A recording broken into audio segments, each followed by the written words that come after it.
بسم اللہ الرحمن الرحیم۔ ناظرین، آج کا ہمارا موضوع قبرستان اور کالا جادو۔ ایک پرسکون دور قصبے شیڈو ویلی میں جو ایک گھنے جنگل کے اندر گھرا ہوا ہے، وہاں ایک قدیم قبرستان ہے جو کہ کہانیوں اور کالے جادو کی سرگوشیوں میں گھرا ہوا ہے۔ شہر کے لوگ شاذ و نادر ہی اس کے قریب جاتے تھے کیونکہ وہ جانتے تھے کہ مقبروں کے درمیان تاریک راز چھپے ہوئے ہیں۔ الینا ایک متجسس اور نڈر نوجوان عورت ہمیشہ شیڈو ویل کے قبرستان کے فرار کی طرف راغب رہی تھی۔ اس نے آدھی رات کو قبروں کے پتھروں کے درمیان رقص کرنے والی خوفناک شکلوں، عجیب و غریب اشعار اور خوفناک نیلی روشنیوں کی کہانیاں سنی تھیں۔ جادو کے ساتھ اس کی دلچسپی نے اسے ممنوعہ فنون کا مطالعہ کرنے پر مجبور کیا تھا اور وہ خود تاریک فنون کے ماہر ہو چکی تھی۔ ایک بے چاند رات ایک ناقابل تسخیر تجسس کی وجہ سے الینا نے قبرستان کے قلب میں قدم رکھا۔ وہ اپنے ساتھ ایک قدیم گریموئر لے کر گئی تھی جسے اس نے اپنی دادی کے کاری میں چھپا ہوا دریافت کیا تھا۔ ایک ایسی قدیم کتاب جو منتروں سے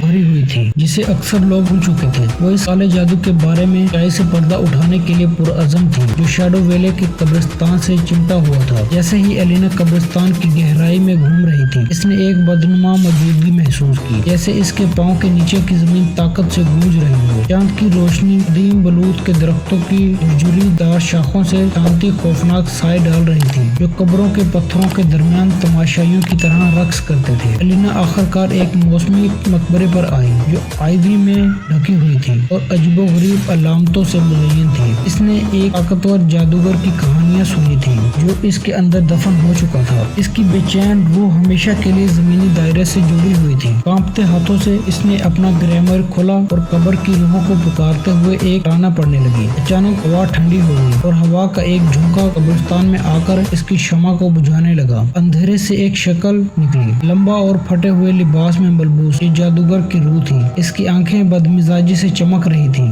تم میری نیند میں خلل ڈالنے کی ہمت کر رہے ہو نوجوان، روح نے سسکی۔ اس کی آواز ایک سرگوشی تھی جس نے الینا کی ریڑھ کی ہڈی کو کانپ دیا۔ الینا اگرچہ خوف سے بھری ہوئی تھی، اپنی جگہ پر کھڑی تھی۔ اس نے علم کی اپنی جستجو اور قبرستان کے کالے جادو کے راز کو سمجھنے کی اپنی خواہش کی وضاحت کی۔ اس کی حیرت سے روح کا رویہ نرم پڑ گیا۔ نوجوان، جادو جہاں رہتا ہے وہ خالصتاً برائی نہیں ہے، جادوگر نے اعتراف کیا۔ یہ ان لوگوں کے دلوں اور ارادوں کا عکس ہے جو اسے تلاش کرتے ہیں۔ کالے جادو کو اچھے اور برے کاموں کے لیے استعمال کیا جا سکتا ہے۔ جادوگر کی رہنمائی کے ساتھ الینا نے قدیم اور بھولے ہوئے منتروں کو سیکھنا شروع کیا جو نسل در نسل گزر چکے تھے۔ اس نے دریافت کیا کہ قبرستان کا جادو غیر استعمال شدہ طاقت کا ایک ذریعہ ہے جسے شفا دینے، حفاظت کرنے اور مثبت تبدیلی لانے کے لیے استعمال کیا جا سکتا ہے۔ وقت گزرنے کے ساتھ الینا شیڈو ویل میں ایک قابل احترام شخصیت بن گئی، اپنے نئے علم کا استعمال کرتے ہوئے اپنے ہم وطنوں کی مدد کی۔ قبرستان ایک بار خوف زدہ اور